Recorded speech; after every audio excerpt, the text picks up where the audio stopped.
Good morning students, मैं अमित सोनी हमारे YouTube channel में आप लोग का स्वागत करते हैं। दोस्तों आज हम आपके लिए सीजीबीएसई जो क्लास 10th है उसका कुछ महत्वपूर्ण टॉपिक लेके आए मैथ्स का। तो आज हम लोग पढ़ने वाले हैं बहुपद पॉलिनोमियल के बारे में। तो याद रखिएगा दोस्तों, जो बहुपद पॉलिनोमियल के बारे में पढ़ेंगे तो उनको हम लोग क्या करते हैं, डिफाइन करते हैं। देखिए ये आपका बहुपद बना है तो बहु का अर्थ होता है मैनी और पद का अर्थ होता है टर्म्स। तो बहुत सारे टर्म्स से मिलकर आपका बहुपद बना है। अब क्या करेंगे, इसको बाइफरकेट करते हैं दो प्रकार से। तो पहले करेंगे लोग परिभाषा समझेंगे कि बहुपद है क्या। तो बहुपद दोस्तों याद रखिएगा, किसी भी बीजीय व्यंजक, याद करिए यहाँ पर मैं एक टर्म लिख रहा हूँ बीजीय व्यंजक, ठीक है, किसी भी बीजीय व्यंजक के चरों की घात, जो चर होती है उनकी घात है दोस्तों, जो चरों की घात है उसको क्या होना चाहिए, उसको उनके जो चर की घात को याद रखिएगा दोस्तों, हमेशा होना चाहिए धनात्मक पूर्णांक होनी चाहिए या होना चाहिए आपका पूर्ण संख्या। याद रखिएगा पूर्ण संख्या। यहां पर मैंने दो टर्म्स लिखा है, याद रखिएगा। यहां पर मैंने लिखा बीजीय व्यंजक और दूसरा मैंने लिखा है पूर्णांक संख्या। तो यहाँ पे देखिए दोस्तों, यहाँ पे एक टर्म यूज किया हमने बीजीय व्यंजक, ठीक है। तो देखिए बीजीय व्यंजक क्या होते हैं, बीजीय व्यंजक दो प्रकार से हम लोग इसको क्या कर सकते हैं, डिस्क्राइब कर सकते हैं। तो पहली होती है चर राशि। बीजीय व्यंजक को समझने के लिए याद रखिएगा दोस्तों, पहला होता है चर और दूसरा होता है अचर। एक होती है चर राशि, दूसरा होती है अचर राशि। चर राशि को क्या कहता है दोस्तों, वेरिएबल। चर राशि को कहा जाता है वेरिएबल और अचर राशि को क्या कहा जाता है, कांस्टेंट, ठीक है। अब इस टर्म को आप लोग समझिएगा, ये जो चर वेरिएबल होता है, वेरिएबल वैल्यू क्या होती है, हमेशा चेंज होती है। समय के साथ क्या होगी, जो चर राशि होगी वो क्या होगी, बदलेगी। जैसे कि आप लोग एग्जांपल ले लीजिए एक्स वाई जेड, ये आगे आप लोग जितना भी आगे लीजिए। इसी प्रकार एक्स वाई जेड की वैल्यू क्या होगी, बढ़ेगी, वो क्या है, चर राशि होगी। इसी प्रकार हम लोग लिखते हैं ए बी सी, ये भी आगे तक जहां पे जाएगा वो क्या होंगी, ये सब चर राशि की आएगी। या हम लोग लेते हैं पी क्यू आर का टर्म्स लेते हैं, ये भी क्या होगा, आपका चर राशि के अंतर्गत आएंगी। वेरिएबल मतलब दोस्तों जो चीजें क्या होंगी, वैल्यू बदलती हैं। अचर राशि मतलब जो वैल्यू नहीं बदलेंगे, कांस्टेंट मतलब जो हमेशा क्या होगी, सेम रहेगी।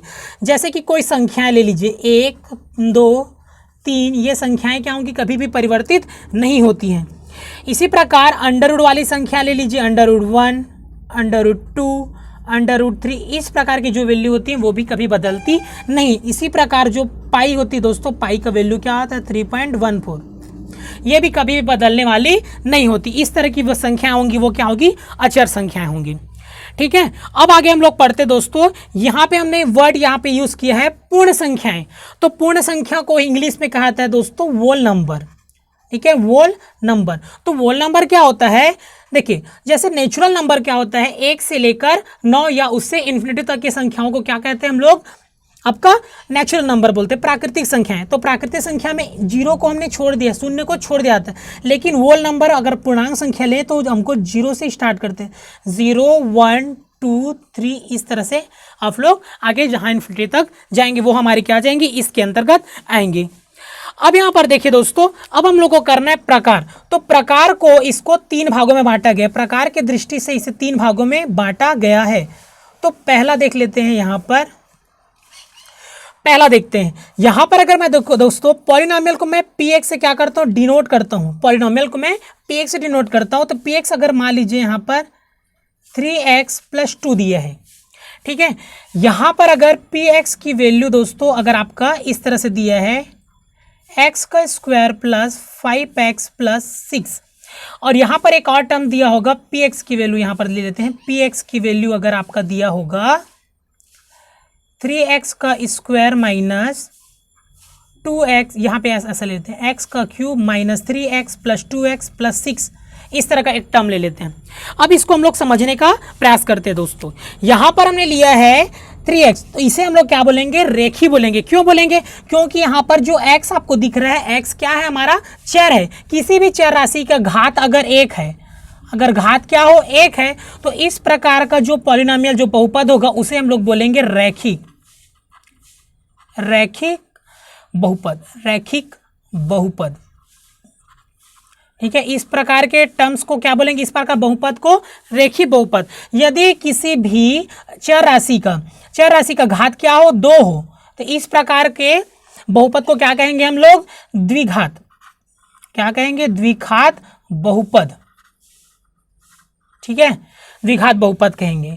इस प्रकार देखिए दोस्तों, इसमें देखिए, इसमें थर्ड वाला में इसकी घात कितनी आ रही है? 3। तो जिसकी घात 3 होगी, इस प्रकार के बहुपद को क्या बोलेंगे? त्रिघात बहुपद। ये आपको समझ आ गया होगा।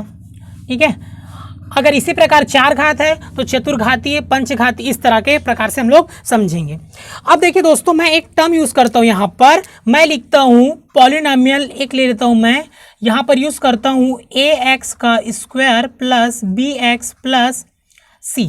ठीक है, इस प्रकार से अगर मैं करता हूं तो यहां पर दोस्तों जो आपको यहां पे दिख रही होगी a, ये जो आपको b दिख रहा होगा और ये जो c दिख रहा है, इस प्रकार के टर्म्स होंगे, उनको बोलते हैं हम लोग गुणांक।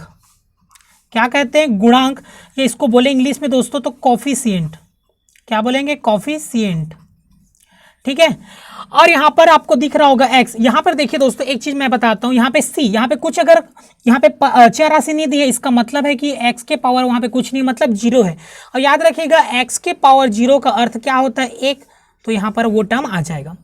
तो देखिए यहाँ पर जो x आ रहा है, x का स्क्वायर, x और x की घात 0, ये सारी चीज़ें को हम लोग क्या बोलते हैं दोस्तों? तो इनको बोला जाता है आपका चर। हमने अभी जस्ट पढ़ा था वेरिएबल्स। ठीक है, याद रखिएगा दोस्तों, कोई भी पद होता है, कोई भी जो बहुपद होगा, उसकी वैल्यू चर वैल्यू पर क्या होती है? डिपेंड होती है। जैसे कि अगर मैं एक समीकरण लेता हूं, जैसे कि देख लीजिए, यहां पर मैं px बराबर ले लेता हूं 3x प्लस 2। अगर मैं x की वैल्यू को क्या करता हूं? 1 रखता हूं, तो देखिए इसका मान क्या आता है? 3 गुणित 1 मतलब 3 धन 2, मतलब इसकी वैल्यू कितनी आ रही है? 5 आ रहा है। ठीक है, यहां पर देखिए, अगर मैं x की वैल्यू यहां पर क्या लिया था? मैंने लिया था 1। अगर मैं x की वैल्यू को आप दोस्तों मैं 2 लेता हूं, मतलब 2 लेकर देखते हैं तो क्या आएगा? देखिए यहां पर 3 गुणित 2 का अर्थ क्या होगा? प्लस 2। तो देखिए 3 दूनी 6 धन 2, इसका अर्थ क्या आ गया दोस्तों? 8 आ गया। देखिए जैसे जैसे हम लोग x की वैल्यू को क्या कर रहे हैं? चेंज कर रहे हैं, हमारा जो बहुपद का वैल्यू है वो क्या होते आ रहा है? बदलते जा रहा है। इस तरह से इसकी वैल्यू क्या होती जाती है? बदलते जाती रहती है। अब हमें क्या करना है दोस्तों? जैसे मैं एक समीकरण लिया, जैसे कि x square plus 5x plus 6 equal to 0, इस पद को हमें क्या करना है? सॉल्व करना है। तब इसको सॉल्व करना, कैसे सॉल्व करेंगे ये मैं आपको सिखाता हूं। जैसे देखिए, हमको क्या करना है? x को यहाँ पे जो 6 दिया है दोस्तों, इसको क्या करना है? तोड़ना है। तो हम लोग कैसे टूटेगा? 2 और 3 में। मतलब इसका याद रखिए दोस्तों, ये 5 है। जैसे कि 6 को ऐसे टर्म में तोड़िए, ठीक है, इसकी वैल्यू को ऐसे टर्म में तोड़िए कि उसका गुणा करने पर तो 6 आए, लेकिन उसको जोड़ने पर कितना आना चाहिए?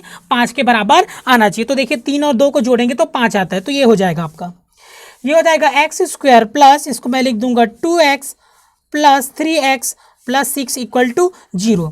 ये वाला टर्म में दोस्तों आप लोग देख पा रहे हैं कॉमन क्या निकल रहा है? तो इसमें भी डबल x है, एक्स स्क्वायर है, यहाँ पर भी x, तो इसमें से क्या निकालेंगे? एक x को हम लोग कॉमन निकालेंगे। इसमें से 2x है, इसलिए इसमें बच जाएगा 1x, और यहाँ पर कुछ नहीं है तो यहाँ पर से x निकलेगा तो हमारा बचेगा 2। प्लस करते दोस्तों, यहाँ पर देखिए 3x और 6, इसमें से क्या निकलेगा? 3x प्लस 6 में से क्या निकलेगा? तो यहाँ से 3 निकल जाएगा तो बचेगा क्या? x, और यहाँ पे 6 में से अगर 3 निकला तो बचेगा क्या? हमारा 2 इक्वल टू 0। यहाँ पे जो वैल्यू आती है दोस्तों, वही वैल्यू आपका यहाँ पर भी आती है। अब देखिए दोस्तों, इसमें से हमें कॉमन निकाल, इन पूरे होल टर्म में देखें हम लोग तो क्या कॉमन निकलेगा? तो हमारा x प्लस 2 क्या हो जाएगा? कॉमन निकलेगा। तो मैं यहाँ पर लिख देता हूँ x प्लस 2 मैं कॉमन निकालता हूँ, तो हमारे पास बचेगा क्या?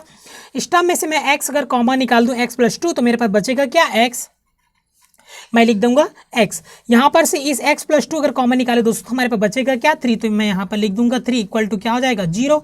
अब इसको क्या करना है? शून्य घाती बहुपद में चेंज करना है, मतलब x प्लस 2 की वैल्यू को क्या लीजिए? 0। इसी प्रकार x प्लस 3 की वैल्यू को क्या ले लीजिए? 0। अगर हम लोग क्या करते हैं, अगर x की वैल्यू निकालनी है तो ये 2 की वैल्यू इधर जाकर क्या हो जाएगा? प्लस 2 है, उधर जाकर क्या हो जाएगा? -2, मतलब x की वैल्यू क्या मिल जाएगी हमें? -2 प्राप्त होगी।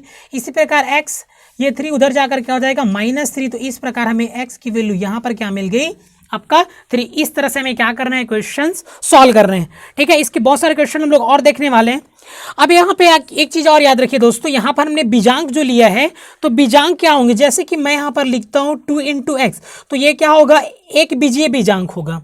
अगर यहाँ पर मैं एक यूज करता हूँ x प्लस 6 यूज़ कर देता हूँ, तो यहाँ पे 3x + 6 करता हूँ, तो ये क्या हो जाएगा हमारा द्विबीजीय व्यंजक हो जाएगा। इस तरह से हमें क्या करना है, इसको पूरा समझना था। आई होप आपको समझ आया होगा। प्लीज़ अगर वीडियो आपको अच्छी लग रही है और इसके क्वेश्चंस आपको करने हैं चैप्टर वाइज आपके एग्जाम्पल के साथ, तो प्लीज़ हमारे चैनल को लाइक करें, शेयर करें, सब्सक्राइब करें, बगल में लगी बेल आइकन को भी प्रेस करें ताकि आगे की नोटिफिकेशन आपको मिलते रहे। Thank you, thanks for watching our videos.